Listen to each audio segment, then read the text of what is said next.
All right, so 2 weeks ago, I got this device in and I had planned a completely different kind of video. I wanted to do just a simple unboxing video on it, right? I just wanted to open it up and share that unboxing experience with you guys as I discovered the product. And it was a fun video. I shot it and I'd edited it and I was like, it's a good video. But then after I shot that thing, I started to use this thing as my regular device because I really liked it. It was just a way more impressive phone than I had originally anticipated. But after using it for a couple weeks, I was like, that is not what you guys deserve. That unboxing experience, as cool as it is, as fun as it was, this is a product that deserves like a more comprehensive, kind of thoughtful video. So that's where we are. 2 weeks later, I'm like, I'm gonna reshoot this thing because that's what I felt like you guys deserved instead of just an unboxing thing. So I really like this phone and it boils down to two things. The screens, well, there's two screens. There's an outer screen and there's an inner screen because it's a foldy boy, but it's also the form factor, the way this thing holds and fits in your hands. Let's start off with the screens. So this display on the front is a 5.5 inch, it's an AMOLED, 60 hertz, nothing super special, but the size of it is really nice. We'll come back to that in a second, but the inside is where the kind of foldy magic happens. This is a 120 hertz panel, but the thing that I noticed, like right when I popped this thing open, was that there's no seam in it. There's no crease that you normally see when it comes to foldable devices. And this is not something that I really care about. Like the truth is a lot of people complained about it when foldable tech started coming to the market. I've always been on the side of where like, if you're looking at good content, no one really cares about the screen or the seam on the screen. But they somehow removed it. And I find it strange because Samsung, the guys that make this foldable screen technology, they don't even have it on their current generation. Like the Samsung Fold 1 and 2, it was very evident on that, but this is a Fold 3. And even on this device, like you can see that crease. It's pretty obvious. This one. So there's no seam per se. Let me catch it just right. There's no crease, but there is a bit of like a imperfection. It's like a bit of like a wobble in the middle of the screen. And the way they've done it is through the hinge, which we'll come back to in a second.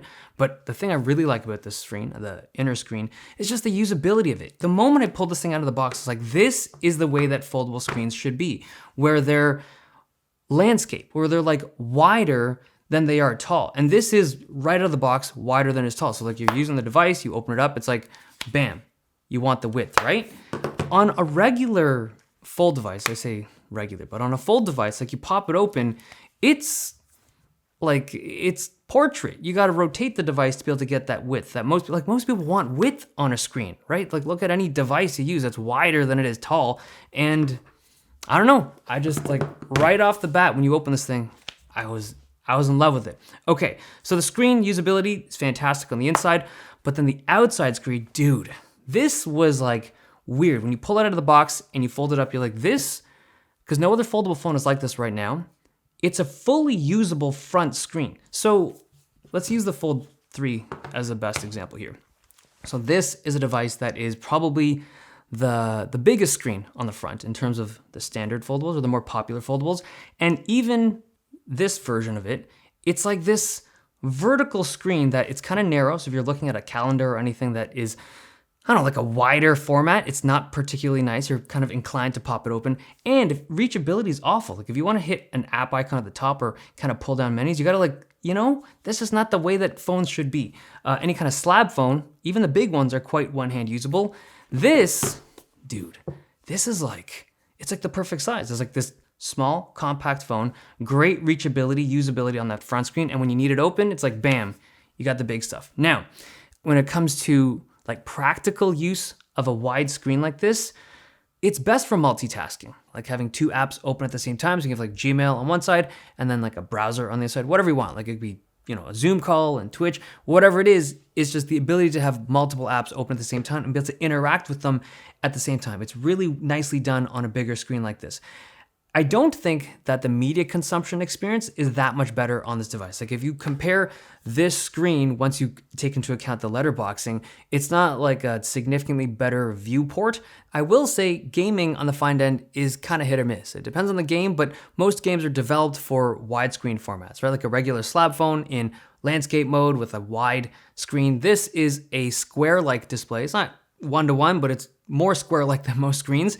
And just you're gonna have big bars on the top and bottom, or you're just cropping in and losing out on a lot of the image that you're supposed to be seeing. So on something like Genshin Impact, you're losing out on a ton of the screen that you should normally be seeing. And in something like Pokemon Unite, this is my favorite game right now, like the abilities are going off the screen. Like you can't play it properly. So if gaming is your thing, I mean, folding phones are never really great for that experience, but it's the same on the Find N. You often have to manually adjust the aspect ratio of games to be able to use the inner screen properly. And even then you have letterboxing on the top and bottom.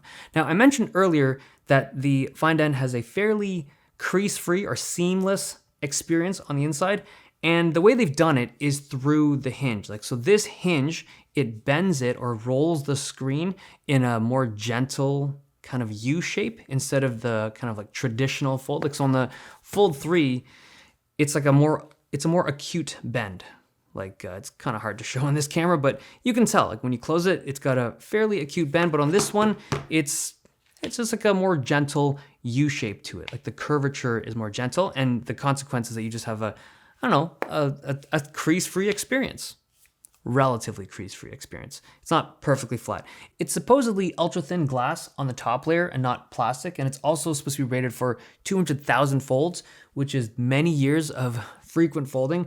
I do think it's the same kind of rating as the Galaxy Fold devices, and these are also 200,000 folds a pop. But I think like those numbers are ambitious. I feel like I've seen videos and pictures of people folding their devices for like 2-3 years and there's like some crease damage, but I don't know, maybe with the more gentle curvature on this one, it would last longer. Only time will tell.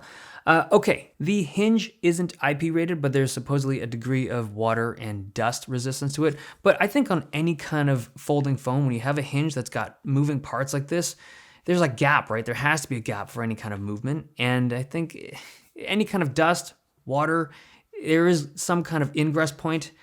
It can never be as water resistant or waterproof as a slab phone because there's no moving parts on the outside of that. But again, time will tell. I will say that this hinge looks nice.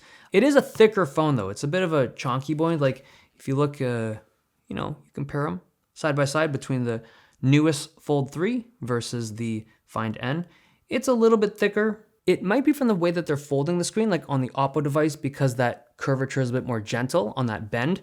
Maybe they need a little more Z height to be able to pull that off. But on the Samsung device, maybe because of that sharper bend, they're able to keep the device a little bit thinner. Now on the Samsung device, there is a bit of a gap. Like all of the folds have had them, like this gap between the upper screen and the bottom screen once it's folded up.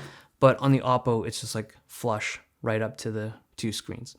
There is the other advantage of this hinge. It's like when you want to, you can use it as kind of like a, way to like prop up the camera if you so choose. And it's also for like the inner cameras. If you want to like, do kind of video calls with people, you can hold it up and now you have some kind of makeshift stand. Like slab phones can't do that. But I think this is like, it's a feature a lot of the folding devices have nowadays. But this one can do it as well. Now in terms of battery life, it's decent, but it's nothing special. It's like a 5, maybe 6 hour screen on time. It requires a charge every day for sure, at least with my kind of usage. I think though the device it's just so nice. It's a premium feeling device. It's got this excellent size and form factor to it. I love the usability of that front screen. Like I cannot describe to you, like maybe this video isn't doing it justice, but you compare the usability of a screen like this compared to like one of the slim, tall screens that the Folds have. It's just, this makes so much more sense. It's kind of weird now that I've used this that Samsung went with that design for their devices. Like I feel like this would be the more obvious choice, right? That usable full screen on the front and a just bigger version on the inside. I don't know. Maybe they're seeing something I'm not. It is a little bit heavy. It's not like super heavy, but foldable phones are like that. And I like just the aesthetic of it. It's like got this nice finish to it, matte on the back, this nice texture to it, very premium finish to it. It's a nice looking phone, a nice feeling phone, and a good phone overall. However, this thing is not cheap. I think this thing goes for the equivalent of like $1,500, $1,600 in US dollars in China. I think right now this is a China exclusive.